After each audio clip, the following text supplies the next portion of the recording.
Hi there. So today is Tuesday. It is October 18th, and I'm broadcasting this out of France. And I'm about to admit a lady called Lynn Walrod, who used to live in my neighborhood. We're going to have a conversation about trading, and I'll let uh, I'll let her take it away.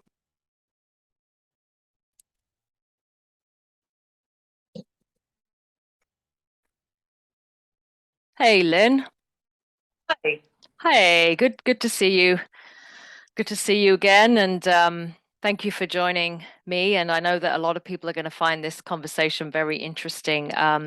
Just a little backdrop: Linny and I are actually personal friends, very good friends. We go back to the same neighborhood in New York City, but I'll let Linny talk a little bit more about that later on and how we met. But I just want to introduce her as somebody who used to trade on Wall Street. And for people that know absolutely next to nothing about trading and what Wall Street involves, do you want to just give people a little brief bio about your trading? Sure. I traded equities, so stocks, and I traded on a large trading floor where we traded over-the-counter stocks and listed stocks, which trade on the New York Stock Exchange. And I actually worked on the convertible desk, which is a hybrid product. So that's part bond, part equity. So it was actually a good place to start and learn Hmm. because we a product that did both. So you really learned about the debt side of Wall Street as well as equities. And it was very fast paced. We had a lot of, probably several hundred people on a trading floor at any given time. And um, I did a training program at Lehman Brothers, which basically moved you throughout the trading floor to different areas of the business so you could learn all the different sides of the business. So I moved from over the counter desk to the listed desk to syndicate where they did the IPOs. And then I came back to the convertible desk. And then I was there for probably 2.5, 3 years. And then I ended up on the New York Stock Exchange, and that's where I traded mostly listed stocks that were listed on the New York Stock Exchange. Okay, well, that's a lot of information right there. So I want to say, what was your educational background like? What did you study at your college? I actually went to Georgetown, which is in Washington, D.C., and I actually was not a business major. I was Hmm. actually a American government major and English minor. But I had come from a very long uh, line of Wall Street lineage. So my grandfather was in the business, and my great grandfather, and my dad, and my uncle, and so it was natural for me to go onto Wall Street because of my background and my family history. So what tipped the balance for you? So like you graduated, like what was it? Was it a conversation that you remember with your relatives? Yeah, I mean, I had so many growing up, and my dad had always kind of give us tutored us when we were little kids about Wall Street. So I knew a lot of the lingo and the fundamentals, simple fundamentals of the business came from my father and from my uncle.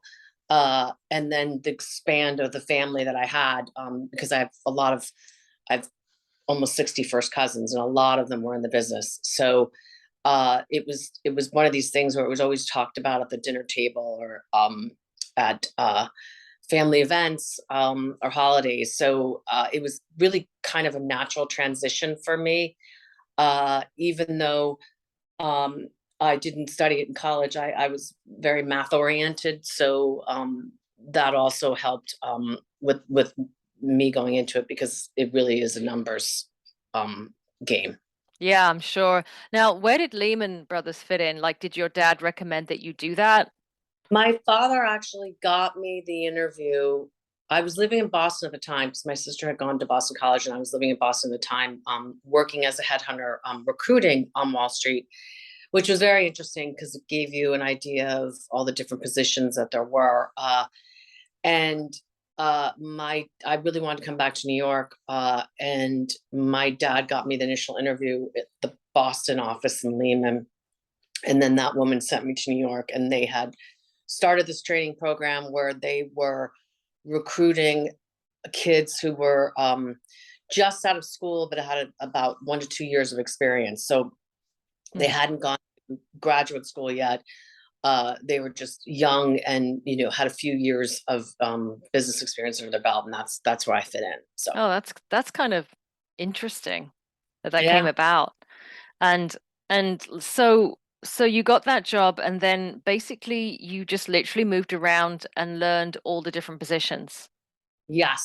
And then after a couple years of working there, I had a lot of family members who were working on the New York Stock Exchange, including my dad, and they had gotten me an interview down on the floor, New York Stock Exchange, and that's how I ended up on the floor. So Right. Now, where does Series 7 come in?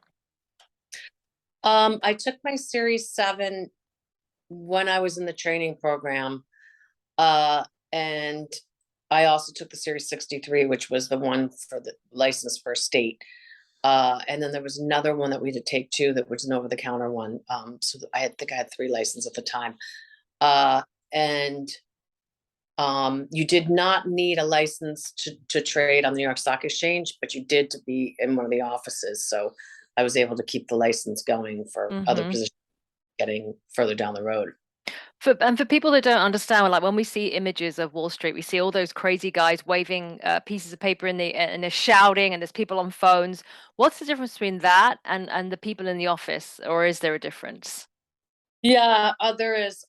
So upstairs on the trading desk, you would have people on the phones that were accepting orders from clients, and those orders would be given to a trader who was on the desk, and then he would call down onto the floor, and that's where you have the guys. You see the men that were and women that were running around on the floor.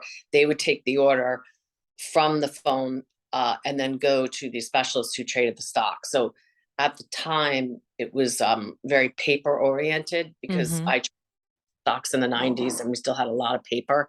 Uh, so there were computers because we had quotrons that gave the markets of the stocks and the executions, but we still had a lot of paper. So it was kind of in a transformative period because you had a lot of paper and some technology, and you were kind of trying to put it all together.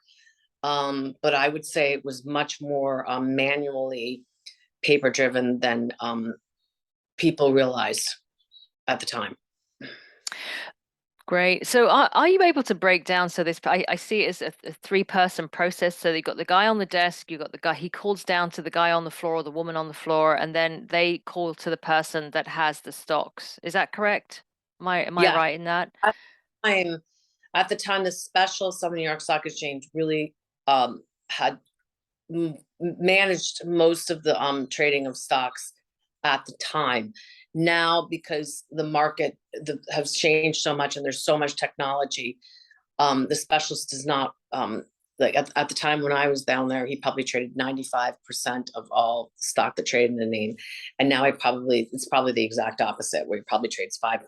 It's a lot lower. I don't know the exact percentage, but it is a lot lower. But at the time, they really did everything. So if you wanted to execute an order in Exxon Mobil or American Express, you really had to go to at the time to the New York Stock Exchange and to the specialist because he's the one who made the markets and all the stocks.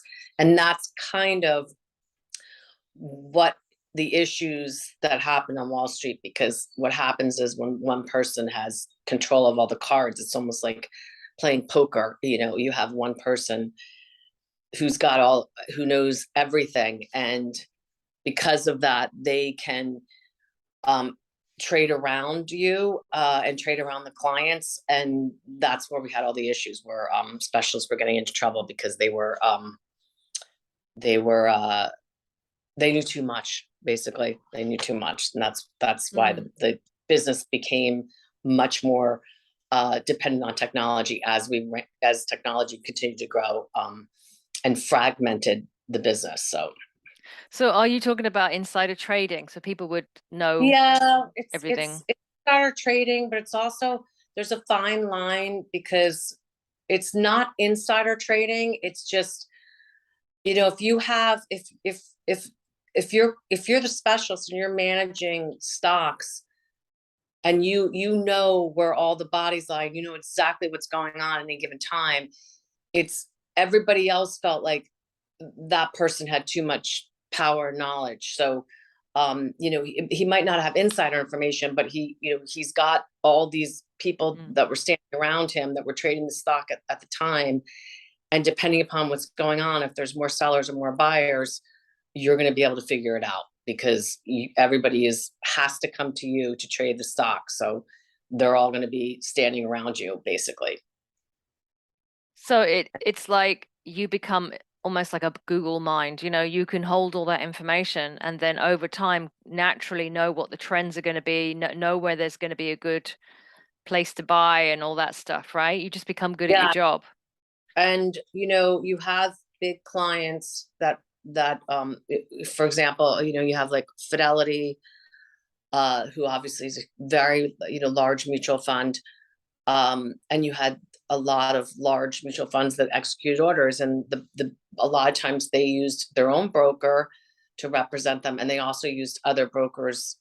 We called them $2 brokers at the time. So if Fidelity, usually when they have an order, they're buying millions of shares of a stock at a time for clients and piecing them out divvying them out to all their clients. So they're going to you're going to know, if you're the specialist, that this guy or girl or whoever's coming up to you to talk about a stock is probably going to have more for sale or more to buy than just what they have at the time and what they're telling you.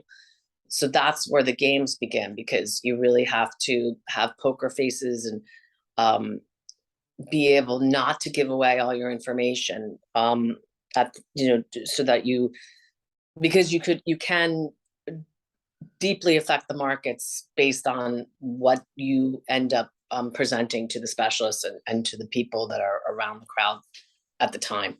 So You could basically spook the market and set off trends and like selling frenzies and yes, absolutely. Hmm. It's gotten hard to do that now because everything's, like I said, much more computerized. But you could move Mm. markets very quickly if you wanted to. So let's say a client, just a private client with a lot of money, like where do they get their information? Is there a place you can go online to learn yourself about what stocks are good and what stocks are not good? Oh yeah, I mean now there's so much information out there. But at the time, when I was 20 years ago or 25 years ago, there wasn't, most of the information was kept kind of internally. Lehman Brothers would have a lot of research, but it was really kept within Lehman Brothers and within the salesman who sold the information to clients. And now information is disseminated all through the internet, so it's much harder to do that. There's a lot of websites that aggregate all the information too. So and anybody, I mean, now if you trade with Schwab or any of the clients, they have their own research as well. That's all accessible, Mm. if an account, and a lot of it is accessible even if you don't have an account, online for people to see. So it makes it harder for clients for brokers to make money, because before, you paid for the information and there was a reason you paid for it, because you couldn't get it anywhere else, and now it's Mm. all of on the internet. So it definitely diluted the research on Wall Street as well. Did it make it fairer in your estimation? I don't think so. I think it's almost like you're creating all this research and you're working really hard at it, and you should get paid for it, especially if you're a good analyst. And it's much harder to do that these days because of what's happened. So I actually don't think it's that fair. I think Mm. it's It's much harder for Wall Street to get paid for it, and sometimes they do deserve to get. I mean, not always, but a lot of times, the research is relevant and well done, and needs to be people need to be compensated for it. What's the role of AI in all of this now? How does that work? Of what? AI. I don't know a lot about that on Wall Street. I know, I've been out of the game for a while, but I know there's so many algorithms that you can set up now to trade stocks. And that's really basically how most people trade these days. They trade much more electronic, where you can set it up with different parameters, and that you let the computer basically do it for you, which takes a lot of the fun out of it. I mean, part of the reason I had so much fun on Wall Street was because when we traded, it was much more of story driven. So when I would give my traders or client, which were clients, stock information, it was really more of um, I told a story, and that's probably kind of where a lot of my education came into play, because I was an English minor, and I liked the storytelling part of it. And back then, that's what you did. You told stories about who was in the crowd at the time, what each person was doing in the crowd, um, why the stocks were trading the way they were, and it was much more interesting, and you let you use your brain a little more, because now the computers really do all the work for you. So Mm, you don't yeah. really have to think as much, which kind of takes a lot of the creativity out of it. So I would imagine. So take us back to, now am I correct? Is it like 94, 95? When are we talking about when you really got well, started? I business at the end of 1992, so it was Wow. Oh, 92. wow. Early nine. Who was president? Was that Herbert Bush? George Herbert Bush? I think it was Bush. It wasn't Bill Clinton just yet, was it? I don't think he came in later. I should uh, know this, but no, I think it was Bush. I think it was yeah. Bush. Now, this is before there was, because there was deregulation, wasn't there, under Clinton? Wasn't there a lot of red tape cut? Yes, there was deregulation, which whenever you do that, then everybody kind of goes crazy, and then put the regulation back on again. Yeah. So it's constant balance, which happens almost in every cycle, and it's cyclical. But unfortunately, especially on Wall Street, people get crazy. So and they cross over the line, and they get greedy, and they do things to and it happens constantly. I mean, if you look back, the cycles are there all the time, and we never really seem to learn from Yeah. the mistake we make, because we just keep. I mean, you have a savings and loan crisis, then you have the mortgage crisis, and it just keeps going, and it just filters over into different parts of the business, and no one seems to learn the lesson, unfortunately. What It's when you happening. say go crazy, like I don't know what you mean. So do you want to just define that out for people? But what happens is people start to make money in a sector, or they're doing, creating a new product, or and they what happens is people start to, especially in Wall Street, there's a lot of leverage that goes on. So you're constantly borrowing money to put these products together. And so when I say crazy, I really, really mean more greedy. People get greedy, and they want more and more and more, and nothing seems to fill the void of the greed. So they just keep going until finally you can't borrow any more money. It's one of those things where the well gets dry, and then you have a crisis. So that's why we always have, and they're cyclical, so they happen constantly, because Mm. no one seems to learn the lesson, and then new product comes out, and everybody does the same thing over again. And that's, you have the risk of, now with interest rates going up, that happening again as well, because most companies, and most time on Wall Street, there's a lot of borrowing that goes on. So they borrow money at low interest rates, and then they put them into other products, and everybody does it. And then, now that rates are going up, we're going to have that risk again of um some form of a crisis Mm. that seems to seep through at some point. So Well, who's lending them the money? I'm trying to figure out who the players are here. Who's lending these guys the money? the banks lend everybody Okay. money. Mhm. Okay. And what would be a product for people that don't know? Um, I mean, when you had the mortgage crisis, you had what would happen is they bundle up the mortgages and then they'd sell them off to other banks, and it's like musical chairs. So you just take risk and you keep selling it, and it goes around to different banks. Banks borrow money from each other. They lend money to brokerage houses, and they do it all day long. It's happening all day long as we speak. Billions of dollars go back and forth, hand in hand, different countries, and uh, it's kind of like musical chairs. Like when at the end, depending upon what the crisis is and what happens, you get stuck. People get stuck with the risk on their balance sheet, and that's when things start to unravel. When Wall Street starts to unravel, and Right. uh, More than one player, right? I mean, what you're saying is it becomes systemic and it creates a fault line through the whole thing. yes, exactly, it's exactly what happens. Yep. Hmm. So does that mean people copy each other that, oh, he's getting away with it, I can do that too? Yeah, oh yeah, all the time, all the And time. can you talk a little bit about, so back in the day when it really was very human, talk about the culture. So like I want to know, where do people get to talk? Like where do people hang out when they're not yelling at each other with tickets in their hands? Well, I mean, we there was a lot of eating and drinking on Wall Street. There always has been a lot of entertaining. It's not as prevalent now as it was back when I was in the business because uh, they've cut back a lot. They've regulated a lot of it now, so the government, doesn't allow as much of the entertaining as there was back then.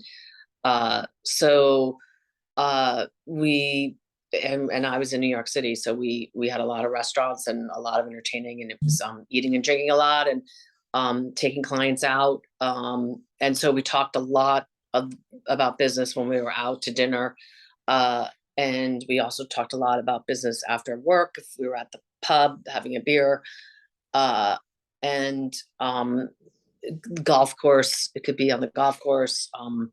Whatever it was that you were doing when you were entertaining clients, and people did all types of stuff, take them to baseball games and um hockey games and that type of stuff. So it was Yeah. yep. It's So it was relationship driven, right? Is what you're saying, absolutely, absolutely. and Yes. your character and how people connect with each other. And I guess a lot of this, is it correct to say that you go on your gut about things and Yes, yes, definitely. And you really made decisions based on what was happening at a stock. It's kind of a snapshot of what was happening on a stock at that given moment. So you really just have to take the information that you have at the time and make the decision. And you're not always going to be right because things change so quickly on Wall Street. But if the market's down and it was down in Asia or Europe, and then it gets down in New York, and oil was up, whatever the whatever was happening at the moment, you made a decision to buy or sell based on that and your gut.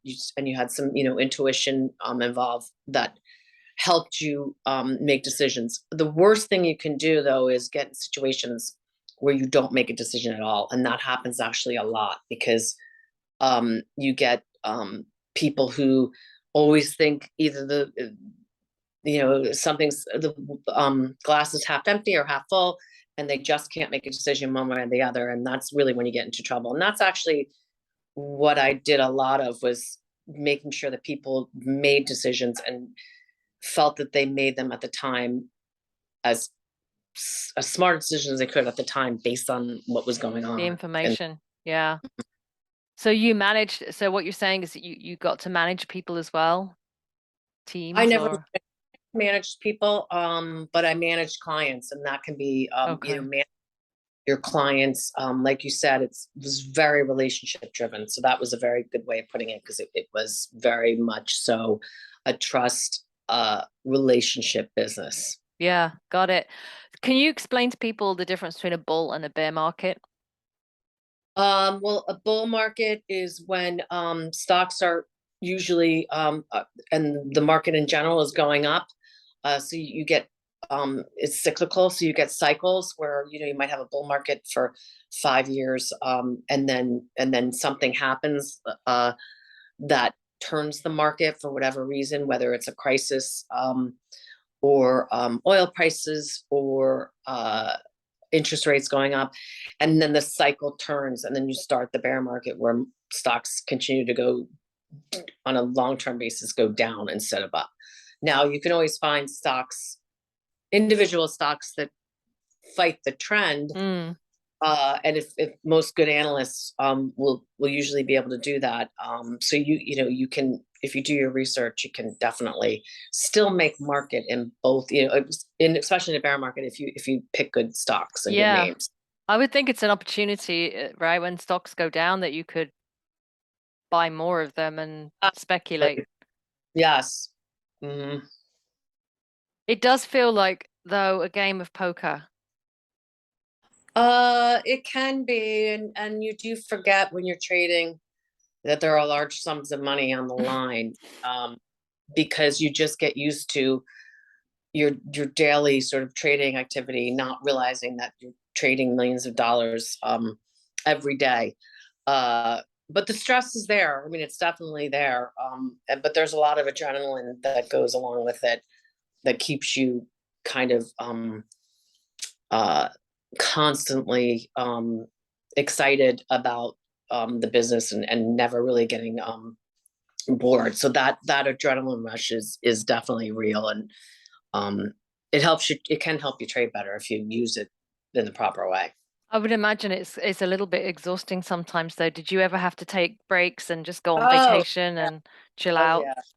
Yeah. Absolutely. So burnout Definitely. and There's a lot of burnout. You have to be so on during the day, and the information is constantly coming at you at every second, mm. and changes the stocks and the market um, constantly all day long. So yes, you definitely need breaks. Sometimes even a 6 month sabbatical to help. I get Course. and how does that affect, men and women are working in these close relational environments that are very highly charged. How does that affect young, especially young people working close proximity? Is there a lot of interrelation, like people having affairs with each other and relationships and Yes, it can get very intense, and you spend so much time with people, and everybody's kind of proximity, physical, next to each other, especially when you're trading. So yes, there was a lot of extracurricular activity, and people uh, definitely crossed the line, I guess. So yeah, I mean, it's one of those businesses that can be very all consuming. And a lot of it is because you have these relationships that you have to manage constantly. And you have all the entertainment that goes with it. It's very hard to break away from the business. mm, So because you just can't, it's not a 9 to 5 job. no, So it's a roller coaster, it's addictive. I mean, it's almost like showbiz for finance, right? It's got all of the ingredients to make it a place that you once you're in there, it's really hard to kind of extricate yourself, you know. yes. Yep. It's very hard. And even on the weekends, because there was so much entertaining that we did. We had trading, uh, we had conferences constantly that were could be all over the country. So we went to Yeah. those a lot. Um, so it was 24/7, definitely. And obviously when you were in the 90's, there weren't as many women as there are now trading on the floor.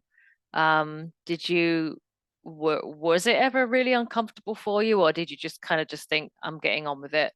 Yeah, no, I was definitely just getting on with it. It never bothered me. Um, and I never really thought about it much. Now looking back, you kind of realize that there were a lot more men than women, and that you were really kind of the one of the only women.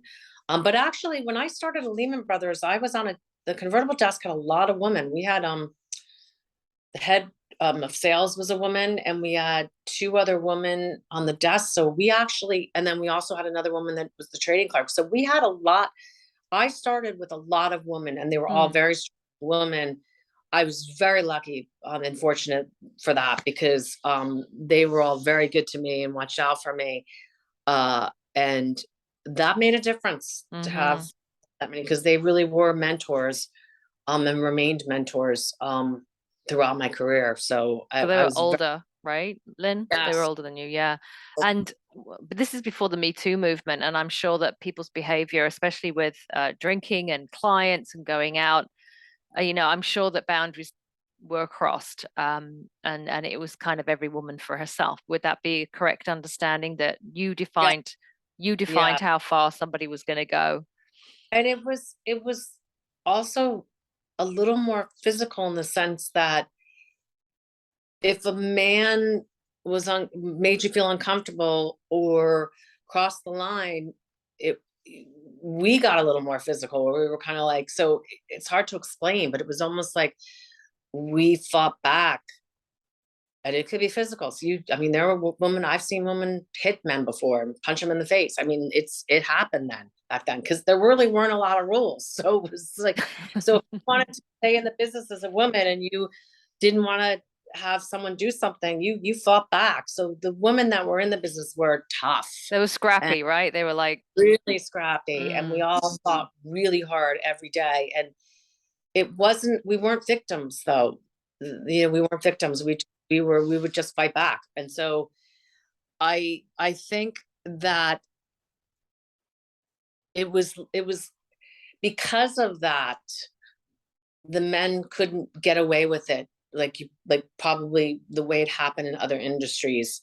Meaning like in Hollywood, it's hard to explain. I mean, we were just like warriors. So um and I'm not trying to take away from the Hollywood woman. I'm just saying that we just were really, really tough. So, and it, anything could happen. I mean, you could be at a baseball game and see some woman, slap a guy in the face. I mean, you just never knew what was going to happen, but mm. we were tough. We were really tough. But what about sometimes, I mean, I'm sure that clients may have put women in vulnerable positions. Were you made aware of anything like that? Did you hear secondhand anything like that?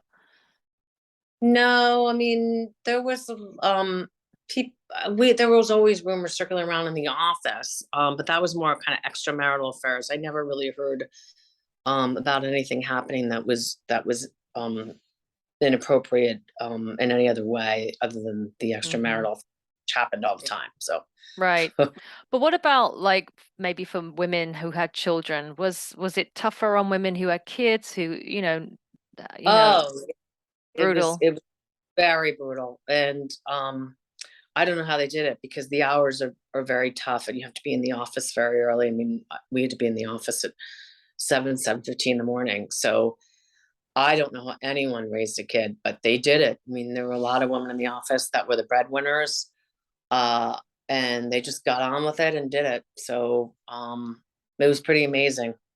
Wow, that is incredible. Well, I just want to thank you, Lynn, for just sharing your stories and your own journey and to be continued. They're great questions. Yeah, you've been a great guest. So wonderful. And so, yep, signing out. Lovely to see you, and we'll catch up again soon. Thanks, Jacqueline. Bye Okay, bye. thank